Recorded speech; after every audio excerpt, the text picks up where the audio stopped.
비참을 지나 예수께로, 비참을 지나 예수께로, 이런 제목으로 하나님의 말씀을 나누도록 하겠습니다.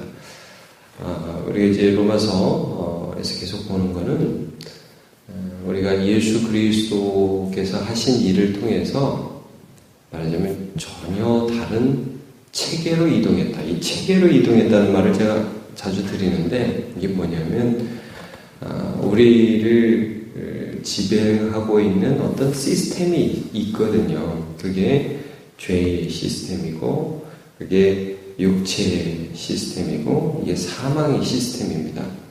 그런데 예수님의 십자가로 인해서 우리가 아들의 나라로 옮겼다 그러잖아요. 그러니까 새로운 나라 백성이 되는데, 여기는 은혜가 다스려요. 죄가 다스리는 게 아니라 은혜가 다스리고, 그 다음에 성령께서 다스려요. 육신에 속해서 육신을 따라 살면서 죽을 자가 아니라 성령이 다스리고, 또 생명이 우리 안에 역사하는 그런 체계예요. 그래서 지금 전체적으로 사실은 5장에서 그냥 8장으로 가면 돼요. 근데 7장, 6장이 있는 거는 이 시스템이 어떻게 바뀌게 되었느냐를 설명하는 거예요. 이런 질문을 하면서 어떻게 질문하냐면, 야, 은혜에 거하려고 그럼 죄를 짓냐? 이런 질문을 하죠. 그러니까 야, 이제 하나님이 죄가 더한 곳에 은혜를 풍성하게 주셨다. 그러니까 인간이 어떤 질문을 하냐면, 그럼 죄 지어도 천국 가겠네. 뭐. 이제 예수의 피로 구원받았으니까 죄 마음껏 지어도 천국 가겠네. 그게 아니다. 그러면서 무슨 말을 합니까? 이제는 죄 가운데 살라고 우리를 구원해 준 게 아니라 이 시스템으로 우리를 변화시켜 준 거는 이제 우리를 구원하신 그분을 붙들고 죄를 이기라고 살라고, 완전히 다른 은혜 가운데서 살라고 우리를 불러주신 거다. 그러면서 어떻게 죄의 시스템에서 은혜의 시스템으로 바뀌느냐, 이걸 설명하면서 율법의 기능을 지금 말씀해 주고 있는 거예요. 여기서 율법이 굉장히 중요한 역할을 하는 거예요. 우리가 전에는 정죄를 당하던 사람이 어떻게 지금 은혜를 받게 되느냐?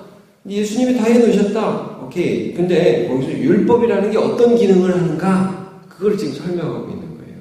그래서 어제 우리가 살펴본 게, 율법은 정죄의 기능은 이제 죽었다 이거예요. 마치 결혼 관계에서 남편과 아내의 관계가, 남편이 죽으면은 결혼 관계 끝나는 것처럼 죄에 대해서는 이제 우리가 예수 십자가로 죄하고 정죄의 기능에 대해서는 끝났다 이거예요.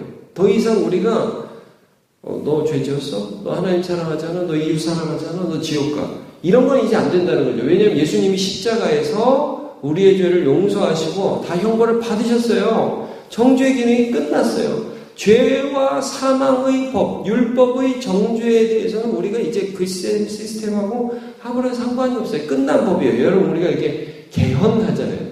우리나라는. 법을 바꾸죠. 그럼 이전의 법, 그거는 끝난 거예요. 이젠 새로운 법의 지도를 받아요. 그렇죠? 마찬가지로 이제는 예수님이 십자가로서 끝낸 것이 율법의 정죄의 기능이에요. 이건 이제 끝났어요. 그럼 이제 율법은 필요 없냐? 그게 아니라는 거죠.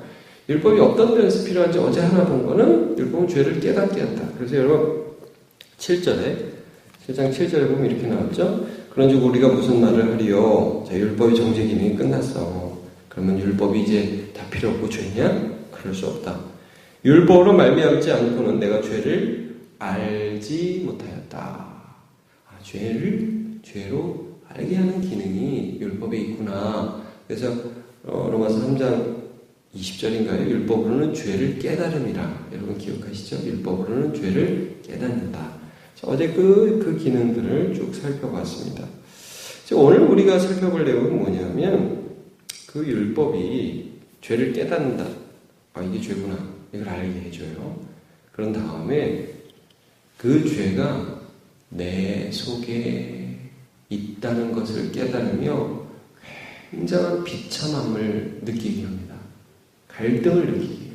내가 왜 이러지? 내가 이러면 안 되는데 왜 이러지? 이건 뭐지? 이게 내 속에 계속 있었네. 그 죄의 실체를 내 안에서 보기 시작하는 거예요. 이게 율법의 기능입니다. 그래서 나를 비참하게 해서 이 비참함 속에서 어찌할꼬 탄식하며 고민하다가 예수 그리스도라는 답을 찾고 예수 그리스도께 나아가게 하는 겁니다. 이게 율법의 기능이라는 거예요. 여러분, 어떻게 우리가 죄의 법에 있다가 예수 그리스도 성령의 법으로 가느냐.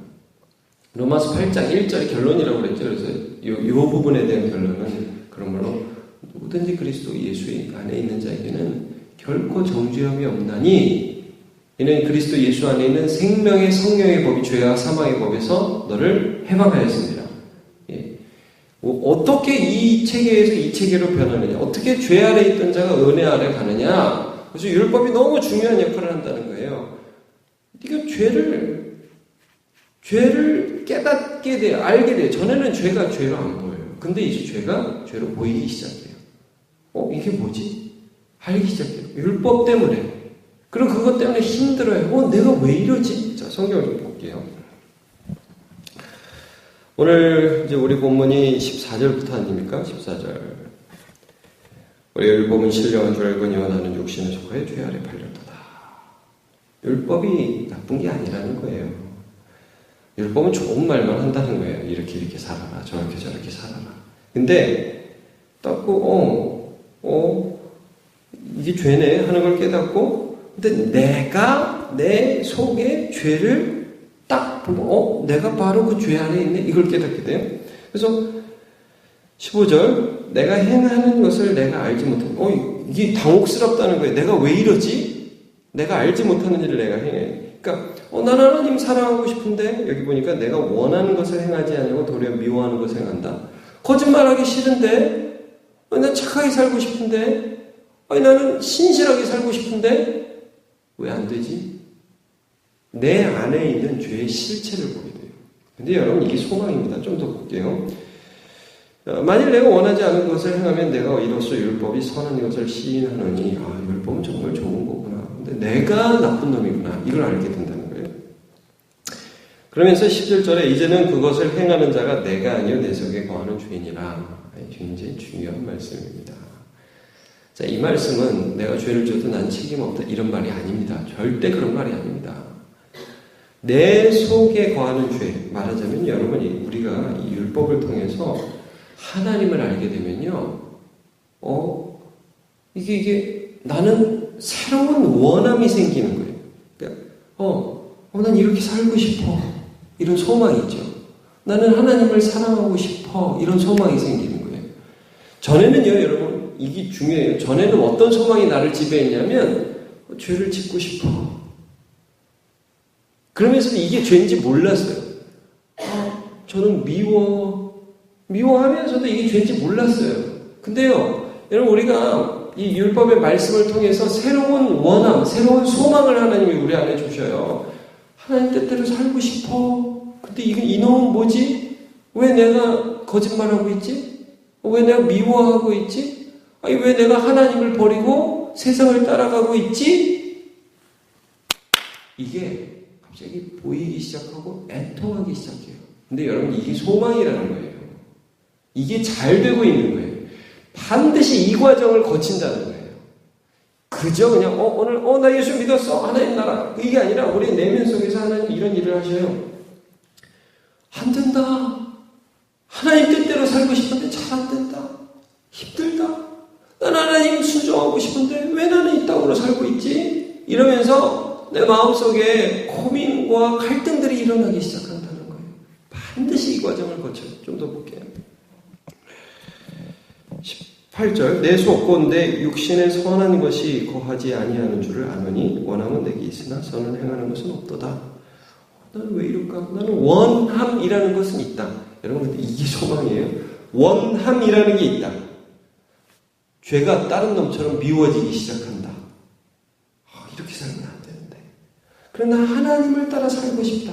이게 하나님 주신 마음이에요.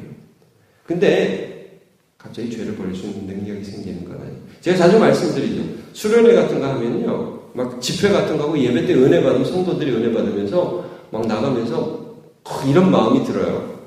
난 지금부터는 주 예수의 사람으로 살아간다. 딱 그래요. 그리고 하루만 지나봐요. 예수의 사람으로 살 수 있어요? 여전히 욕하고 여전히 불평하고 있고 이런 나 때문에 힘들어진다. 근데 그게 소망이라고. 그게 소망이에요. 자, 계속 그 말씀합니다. 19절. 내가 원하는 바 선은 행하지 아니하고 도리어 원하지 아니하는 바 악을 행하는도다. 내가 만일 원하지 아니하는 것을 행하면 이를 행하는 자가 내가 아니요 내 속에 거하는 죄인이라. 새로운 신분으로 가고 있기 때문에 이것들을 인식하기 시작해요.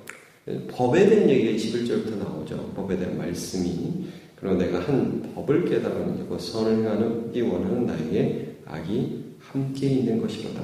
지금은 죄의 체계에서 은혜의 체계로 변화하는 중에 어떤 한 사람을 얘기하고 있는 겁니다. 말씀하고 있는 겁니다. 그러니까 내 속에 선을 행하기 원하는 내 안에 악이 함께 있는 것을 보기 시작합니다. 이게 느껴지기 시작해요. 내가 이런 존재구나. 여러분의 세상 사람들한테 사람이 모두 죄인이요? 그럼 이해 못하죠. 그럼 우리 예수 믿는 사람이 이해 못하는 그 사람들이 이해가 안 가죠. 왜 사람이 죄인인 게 이해가 안 가지? 여러분, 근데 그게 보이는 게 은혜예요. 내가 이런 존재구나. 내가 정말 비참한 존재구나. 나 이렇게 살다가 정말 하나님의 벌을 받아서 영원한 지옥에 떨어질 수밖에 없는 존재구나. 아이고, 어떡하지? 그래서 여러분, 그 다음 보세요. 유명한 말씀이 있죠? 22절, 23절. 내 속에 있는 여러 갈등들, 내 속 사람은 하나님의 벌 즐거워하되 내 지체 속에 한 다른 법이 내 마음의 법과 싸워 내 지체 속에 있는 죄의 법으로 나를 사로잡아오는 것을 내가 다 본다. 보기는 보이는데 할 수가 없구나. 알기는 알겠는데 순종을 못하겠구나. 아이고 어떡하나. 24절. 오호라 나는 곤고한 사람이로다. 이 사망의 몸에서 누가 나를 건져내랴. 이게 여러분 성경에 어찌알고 이겁니다. 어찌알고. 알기는 알겠는데 되지를 않는구나. 이렇게 가면 되는지 알기는 알겠는데 그렇게 따라갈 수 있는 힘이 없구나. 어떻게 하면 좋을까? 여러분 성경에 보세요. 누가복음 18장에도 보면 세리와 바리새인이 기도하는데 바리새인은 어떻게 기도하죠?